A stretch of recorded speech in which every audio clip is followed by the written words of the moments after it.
عليكم ورحمة الله وبركاته.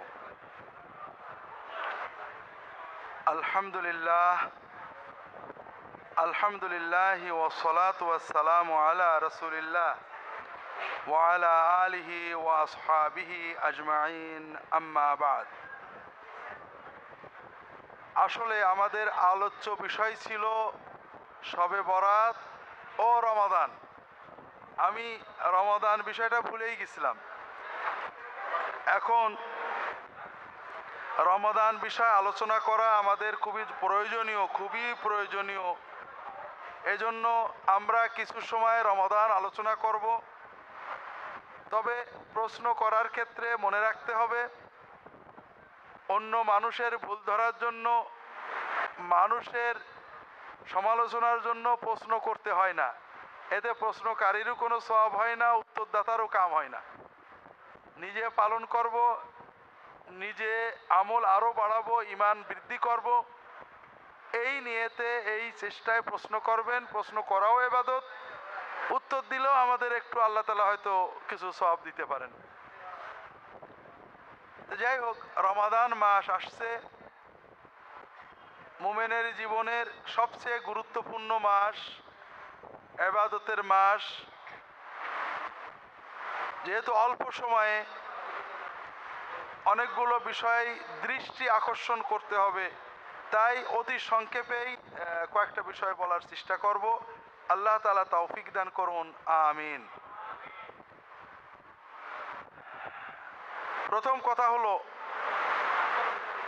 রমাদান আমরা সবাই গুরুত্বের সাথেই পালন করি। সারা বিশ্বের মুসলমান রমাদান মাসকে অত্যন্ত মহব্বতের সাথেই স্বাগত জানাই। রমাদান একটা মিরাকল। এই রমজানেও ইউরোপের অনেক দেশে, আমরা তো বাংলাদেশে মনে করেন সকাল 5টা থেকে বা তার আগের থেকে না, সকাল ভোর 4টে থেকে, এখন তো ফজরের ওক্ত হচ্ছে 4টেরও কয়েক মিনিট আগে, 3:30 থেকে প্রায় 6:30, তাহলে 15 ঘন্টা আমরা রোজা রাখবো এই প্রচণ্ড গরমে। কোনো দেশে 18 ঘন্টা পর্যন্ত হবে রোজা রাখবেন মানুষ। বিশ্বের মানুষ কল্পনাই করতে পারে না যে একটা মানুষ 15 ঘন্টা, 16 ঘন্টা, 18 ঘন্টা পানাহার বাদ দিয়ে সুস্থ থাকে, কর্ম করে, বেকার থাকে না, কর্মও করে। এটা আপনি রোজার নিয়ত ছাড়া চেষ্টা করেন, পারবেন না। অন্য কোনো মানুষ বিশ্বাস করতে পারে না যে মুসলমান এটা পারে। তো এটা ইসলামের একটা অলৌকিক নিদর্শন। আমাদের ঈমান এই অসম্ভব কাজকে সম্ভব করে। তবে রোজা এবং রমাদান দুটো বিষয় আমাদের বুঝতে হবে। রমাদান প্রথম যে ইবাদত নিয়ে আসলো সেটা ফরজ রোজা, সিয়াম। সিয়ামের মাধ্যমে কয়েক রকমের ফলাফল পাওয়া যায়। আমরা কোন দলে যাব একটু বুঝি। হাদিস শরীফে আসছে, মান সামা ঈমানান ওয়া ইহতিসাবান গুফিরা লাহু মা তাকাদ্দামা মিন যামবি।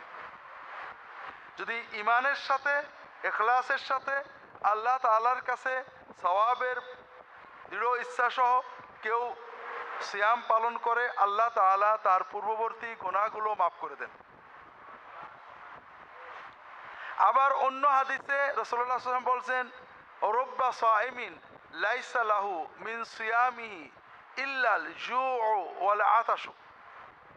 অনেক রোজাদার আছে, সারাদিন রোজা রাখার পরে তার নিট ফলাফল হবে পিপাসায় কষ্ট করা, ক্ষুধায় কষ্ট করা, আর কোনো লাভ হবে না। তাহলে রোজাদারদের কথা আছে, রোজা যারা থাকবে তারা দুই গ্রুপ। এক গ্রুপ মাপ পেয়ে যাবে, আর এক গ্রুপ ক্ষুধা এবং পিপাসায় কষ্ট করা ছাড়া আর কিছু পাবে না। আমরা কোন দলে যাব এটা আমাদের একটু বিবেচনা করতে হবে। সিয়াম মানে শুধু পানাহার বর্জন করা নয়। আল্লাহ রসুল সাল্লাল্লাহু আলাইহি ওয়াসাল্লাম বলছেন, মাল্লাম ইয়াদা কাওলা যুরি ওয়াল আমালা বিহি ওয়াল জাহলা ফালাইসা লিল্লাহি হাজাতুন আইয়াদা তাআমাহু ওয়া শারাবাহু। যদি কোনো মানুষ রোজা অবস্থায়, সিয়ামরত অবস্থায় মিথ্যা কথা, অন্যায় কাজ এবং রাগারাগি, বদমেজাজি বন্ধ না করে, বর্জন না করে, তাহলে তার ক্ষুধা পিপাসায় কষ্ট করায় আল্লাহর কোনো দরকার নেই। তা আমরা সিয়ামের ব্যাপারে যেটা ভুল করি একটু আমরা বিবেচনা করি। সিয়াম মানে কয়েক ঘন্টার জন্য, 15 ঘন্টার জন্য হালালকে বর্জন করা, ঠিক না ভাই? আমার টাকা দিয়ে কিনা খাবার, পানি, জুস, পেপসি ফ্রিজে আছে ঠান্ডা, ফল খাদ্য আছে আমার হালাল, আমি প্রচণ্ড পিপাসা, প্রচণ্ড ক্ষুধায় কষ্ট করছি, কিন্তু হালালগুলো খাচ্ছি না। কেন? আল্লাহ তাআলাকে খুশি করার জন্য। খেলে আল্লাহ তাআলা অসন্তুষ্ট হবেন এটা আমরা জানি, ঠিক না? একটু বুঝি। আমি প্রচণ্ড পিপাসাই, প্রচণ্ড ক্ষুধাই, কেউ দেখবে না, আমি ইচ্ছা করলে মানুষকে বলতে পারি যে আমি রোজা আছি, কেউ বুঝবে না, ইফতারের সময় বসে গেলে কেউ আপত্তি করবে না, তারপরও আমরা না খেয়ে থাকি, ঠিক না? কিন্তু ওই মানুষটাই প্রচণ্ড ক্ষুধাও না, প্রচণ্ড পিপাসাও না, অল্প একটু রাগ, বউয়ের উপরে রাগ হয়েছে অথবা কর্মচারীর উপর রাগ হয়েছে, রোজা অবস্থায় ঝগড়া করেন না? করেন তো। টাকার একটু লোভ হয়েছে, একটু মিথ্যা কথা বলে ফেললেন, একটু ঘুষ নিয়ে নিলেন, এরকম ঘটে না? তাহলে বোঝা গেল যে আসলে আমরা রোজার মাধ্যমে আল্লাহর ভয় তৈরি করতে পারিনি। হালালকে বর্জন করছি, কিন্তু চিরস্থায়ী হারাম যেটা আমরা অকাতরে করছি। আর এক্ষেত্রে সবচেয়ে বড় কঠিন দিকটা হলো রাগ, যেটা বিশেষ করে গুরুত্ব দেওয়া হয়েছে হাদিস শরীফে। অন্যান্য হারাম তো বর্জন করবই, রোজা অবস্থায় রেগে যাওয়াটা এটা একটু বেশি ঘটে, কারণ পেটের ক্ষুধায়, প্রচণ্ড পিপাসায় মেজাজ তো এমনি উপরমুখে ওঠে, ছোট কিছুতেই রাগ হয়ে যায়। আর এই রাগ কন্ট্রোল করাটাই হলো রোজার সবচেয়ে বড় শিক্ষা। আল্লাহ রসুল সাল্লাল্লাহু আলাইহি ওয়াসাল্লাম বলছেন, আল্লাহ তাআলা বলেছেন, কুল্লু আমাল ইবনে আদমা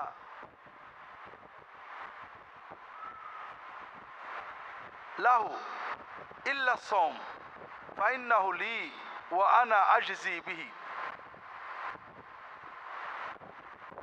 বান্দার যত আমল আছে সবগুলোর হিসাব নিকাশ তার 10 গুণ থেকে 700 গুণ হবে। ব্যতিক্রম হলো সিয়াম। সিয়ামের সওয়াবটা আল্লাহ স্পেশালি দেবেন, কোনো হিসাব নিকাশ করে দেবেন না। সব ইবাদতের সাথে সিয়ামের একটা ব্যতিক্রম আছে।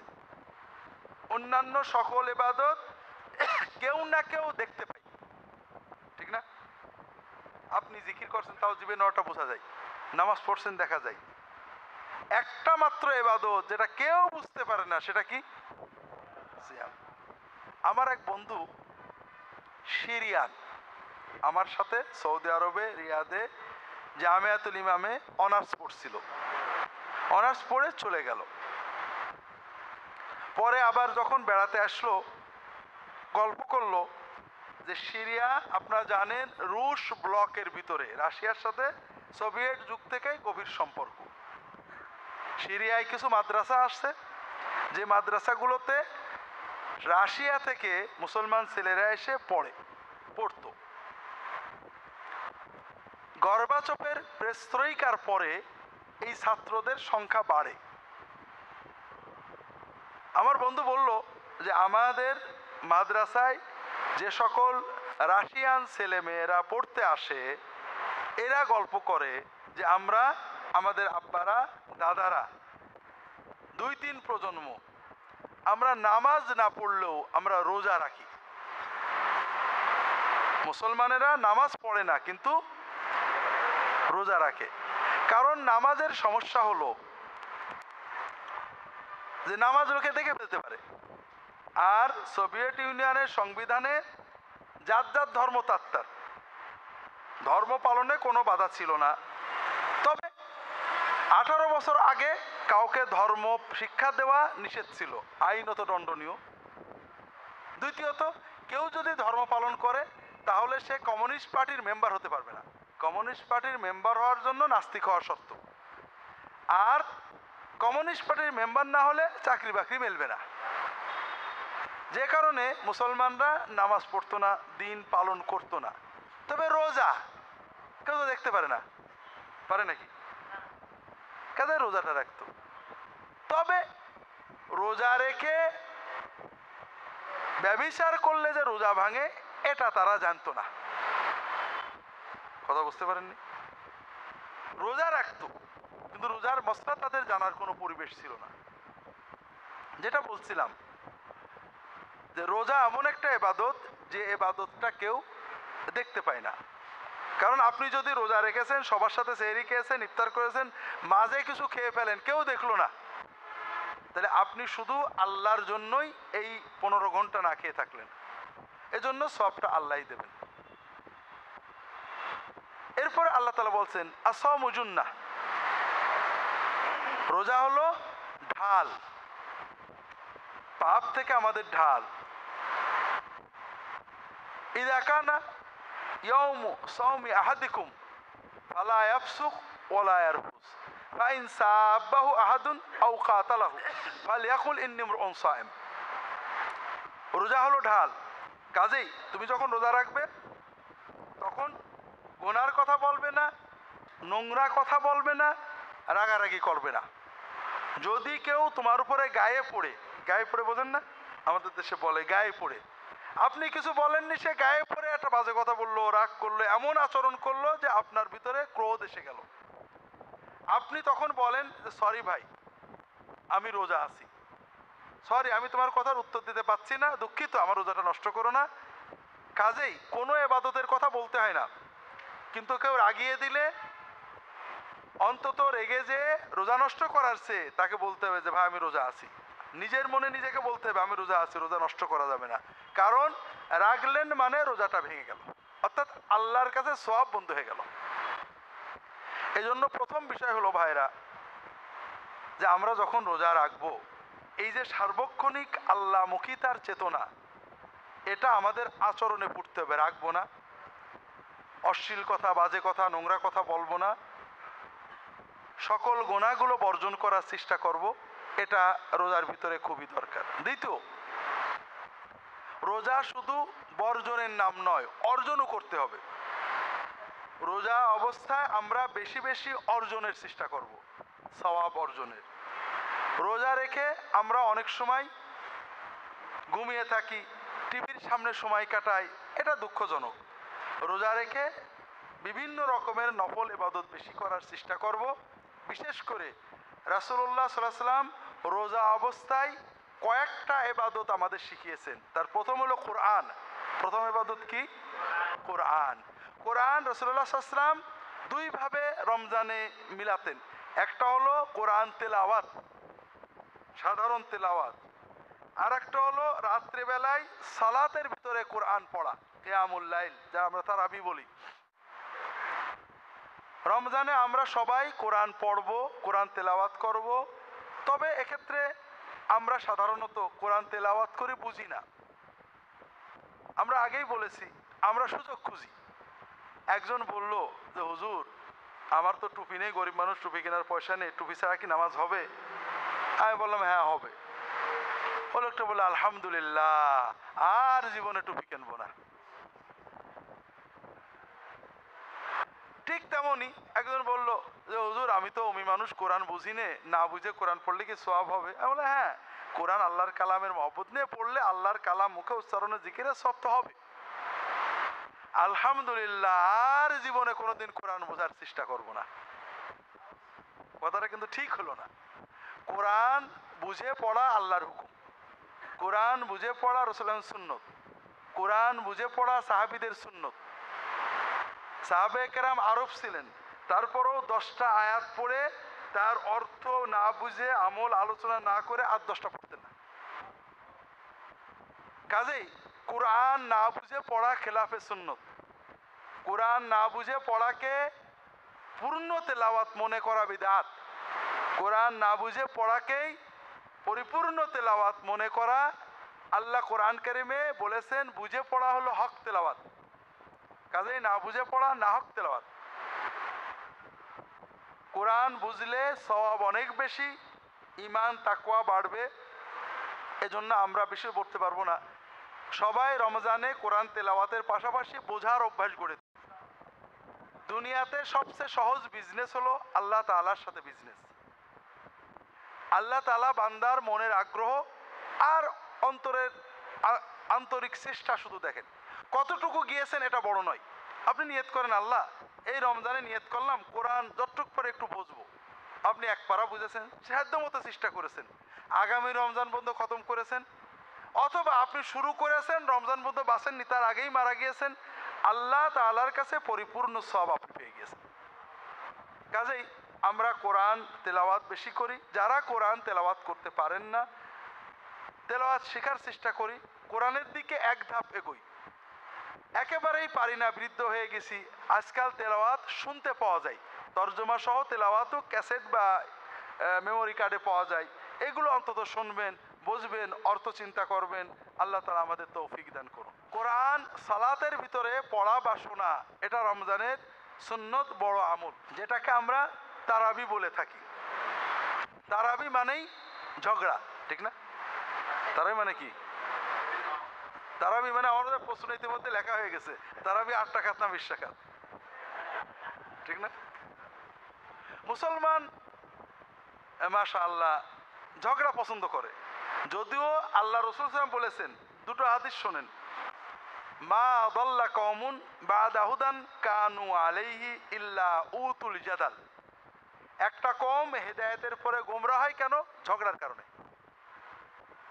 অন্য হাদিসে রাসূলুল্লাহ সাল্লাল্লাহু আলাইহি ওয়াসাল্লাম বলছেন, মান তারাকাল মিরাআ ওয়া মুবতিলুন বুনিয়া লাহু বাইতুন ফি রাবাদিল জান্নাহ ওয়া মান তারাকাল মিরাআ ওয়া মুহিক্কুন বুনিয়া লাহু বাইতুন ফি ওয়াসাতিহা ওয়া মান হাসুনা খুলুকুহু বুনিয়া লাহু বাইতুন ফি আ'লাহা আও কামা ক্বাল সাল্লাল্লাহু আলাইহি ওয়াসাল্লাম। যদি কেউ নিজের মত ভুল বুঝে বিতর্ক বাদ দেয়, কথা বলতে বলতে তর্ক শুরু হয়ে গেছে, বিতর্ক শুরু হয়ে গেছে, বুঝতে পারছে আমারটা ঠিক না, বিতর্কে জিততে পারবো না, বিতর্ক অ্যাভয়েড করে চলে, আমি তর্ক করবো না। নিজের পরাজয়ের আশঙ্কাতেও তর্ক যদি ত্যাগ করে, এই বিতর্ক ত্যাগ করা আল্লাহর এত প্রিয় কাজ। পরাজয়ের ভয়ে নিজেরটা খারাপ জেনে যদি সে ভুল জেনে বিতর্ক পরিত্যাগ করে, আল্লাহ তার জন্য জান্নাতের পাদদেশে বাড়ি বানিয়ে রাখে। আর নিজের মত ঠিক, তর্ক করলে এগোতে পারবো, তারপরেও তর্ক আমি করব না, ঝগড়া করব না, ভাই তর্ক করে লাভ নেই, আপনি গবেষণা করেন, পড়েন, দেখেন, আল্লাহ তাআলা তার জন্য জান্নাতের মাঝখানে বাড়ি বানিয়ে রাখেন। আর যার আচরণ সুন্দর, মানুষের সাথে সুন্দর শোভন আচরণ করে, আল্লাহ তার জন্য জান্নাতের সর্বোচ্চ স্থানে বাড়ি বানিয়ে রাখেন। তো দুঃখজনক আমরা মুসলমানরা গবেষণা আলোচনা পছন্দ করি না। তর্ক আর গবেষণার পার্থক্য হলো, গবেষণাতে মত থাকে না, আমরা জানি গবেষণার মাধ্যমে যে জায়গায় যাওয়া যায়। আর তর্ক বিতর্ক ঝগড়া মানে আমার একটা মত আপনার একটা মত, কোন দল জেতে, তো এটা মুসলমানের কাজ না। তো যাই হোক, আমি যতটুকু বুঝি ভাইরা, তারাবির নামাজ রাকাত না, তারাবির নামাজ সময়। রাসূলুল্লাহ সাল্লাল্লাহু আলাইহি ওয়াসাল্লাম জীবনে কখনো 3-4 ঘন্টার কম তারাবি পড়েছেন, কিয়ামুল লাইল করেছেন আমার জানা নেই। এদের কিয়ামুল লাইল মিনিমাম 4 ঘন্টা, তারাবি মিনিমাম কত ঘন্টা? 4 ঘন্টার কমে কোনো তারাবি হয় না। এখন আমরা সুবিধাবাদ জিন্দাবাদ, যত কম পড়া যায়। 8 টাকা তালারাও আধা ঘন্টায় পড়ে, ও 20 টাকা তালারাও প্রায় আধা ঘন্টায় পড়ে, সবই ফাঁকিবাজি। তবে রাসূলুল্লাহ সাল্লাল্লাহু আলাইহি ওয়াসাল্লাম 8, 10, 12 পড়েছেন, 8-এর বেশি পড়েননি ঠিক না। তিনি যেটা পড়েছেন সেইভাবে পড়লে 8, 10, 12-এর বেশি পড়া অসম্ভব। এক রাকাতে 1 পারা 1.5 পারা কোরআন পড়লে কয় রাকাত পড়া যায়? তো সেহরি রক্ত হয়ে যায়, ঠিক না?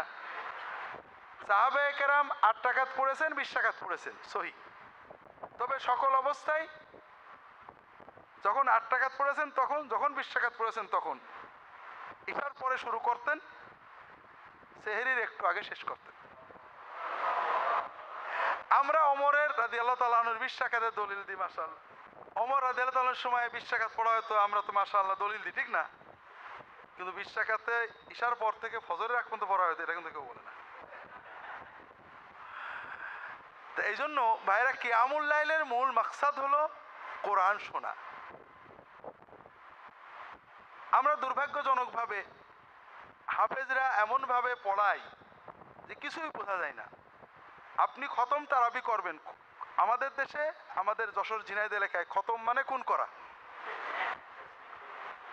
তা আপনাদের মনে হয় খতম তারাবি মানে তারাবিকে খুন করা, কারণ 30, 35, 40 মিনিটে 1 পারা কোরআন পড়লে কখনোই কোরআন পড়া হয় না, ঈমান নষ্ট হয়ে যায়। এই জন্য আমার অনুরোধ হলো ভাইরা, আপনারা যদি না পারেন ভাইরা সূরা তারাবি পড়েন, কিন্তু রুকু সেজদাগুলো সুন্দর করে ইতমিনানের সাথে সহিহ তেলাওয়াত। কোরআন তেলাওয়াত করা যেমন সওয়াব, শোনাও তেমন সওয়াব, কিন্তু শুনতে তো হবে।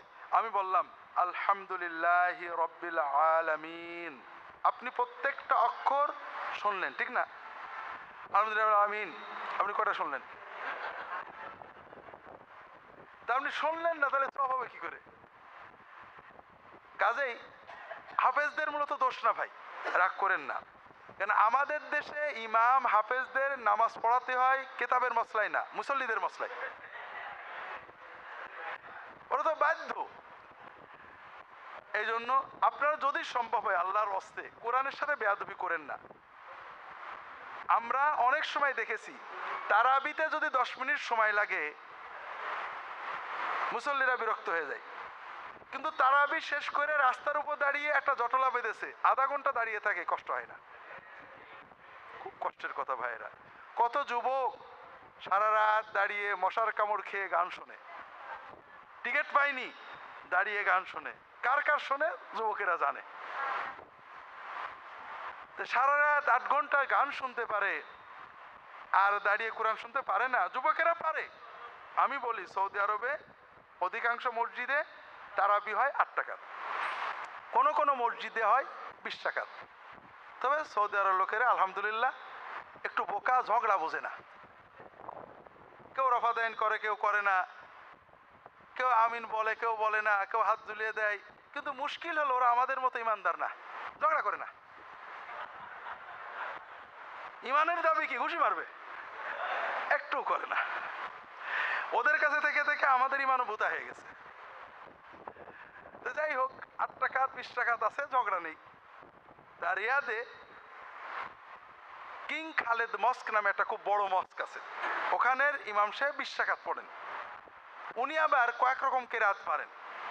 উনার 20 টাকা তারাবি পড়তে প্রায় 1.5 ঘন্টা লাগে। উনি রুকু সাজদা দীর্ঘ করেন, সাজদায় দোয়া করেন, কাঁদেন, তিলাওয়াতের ভিতরেও অনেকে কাঁদে। রিয়াদ থেকে 100-125 কিলো দূরে আল খার্জ, দিলাম, বিভিন্ন এলাকা আছে, সেখান থেকে যুবকেরা, বুড়োরা না, ইফতার করার পরে গাড়ি স্টার্ট দেয়। তো চট্টগ্রাম না বা ঢাকাও না যে 10 কিলো যেতে 3 ঘন্টা লাগবে। তো স্টার্ট দিয়ে এসে ওই মসজিদে আজানের, ইশার আজানের আগে পুরো মসজিদ প্যাকড হয়ে যায়। দূর দূরান্ত থেকে গাড়ি নিয়ে নিয়ে যুবকেরা এসে মসজিদ ভরে ফেলেছে। কি জন্য? একটাই উদ্দেশ্য, যে কোরআন শুনে কানবো, সেজদায় যেয়ে কানবো। দুর্ভাগ্য হলো ভাইরা, আমরা জিকির করে কান্দি, গজল শুনে কান্দি। আমাদের খুব বড় বুজুর্গ নিজামুদ্দিন আউলিয়া রাহেমাহুল্লাহ, তাকে বলা হয় কাতিলুল ইশক। তিনি সামা শুনতে শুনতে বেহুশ হয়ে ওই অবস্থায় মারা যান। এগুলো অনেক গল্প আপনারা জানেন।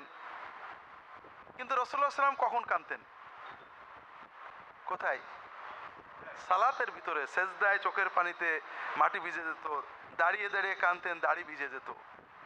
একবার হারামে নামাজ পড়ছি অনেক আগে, হজের সময়, তখন সুদাইস নামাজ পড়াতেন প্রায়। ঈশান নামাজে ছোট কেরাতি পড়ে সূরা আরাফের একটা আয়াত পড়ছেন, লাহুম মিন ফাওকিহিম গাওয়াশিন ওয়া মিন তাহতিহিম গাওয়াশ। তো এ পড়ে আর এগোতে পারছেন না, বুঝতে পারছি কান্নার আবেগে এগোতে পারছেন না।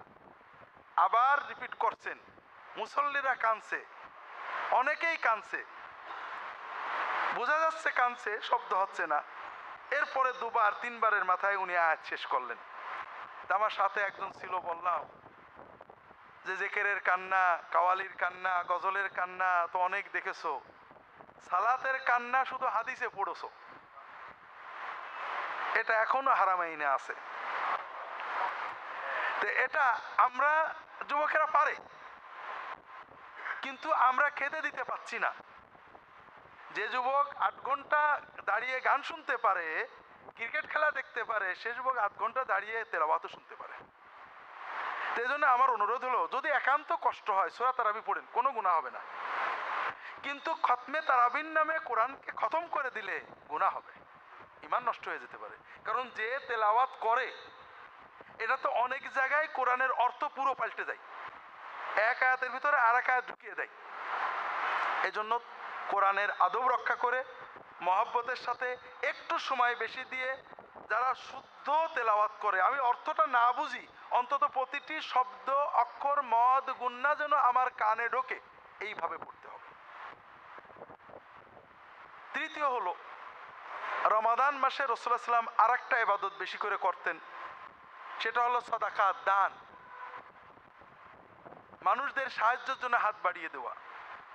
এটা ইসলামী সভ্যতার বড় একটা দিক, এটাও আমরা ভুলে যাচ্ছি। আলহামদুলিল্লাহ, আপনার চট্টগ্রামের মানুষেরা অনেক ভালো। আমাদের ইসলামে দুটো ঈদ আছে, একটা রোজার ঈদ আর একটা, এই দুটো ঈদে আনন্দ করার জন্য মুসলিম উম্মাহ ঈদের আগে এবং পরে কয়েক মিলিয়ন ট্রিলিয়ন টাকা খরচ করে, নিজের জন্য না। কাদের জন্য? সমাজের গরিবদের জন্য। ইফতারি খাওয়াচ্ছে, জাকাত দিচ্ছে, ফিতরা দিচ্ছে, কুরবানির গোশত বন্টন করছে। ইসলাম কি শিখিয়েছে আমাদের? আনন্দ কোনোদিন একা হবে না, আর আনন্দ কখনো শুধু দৈহিক হবে না।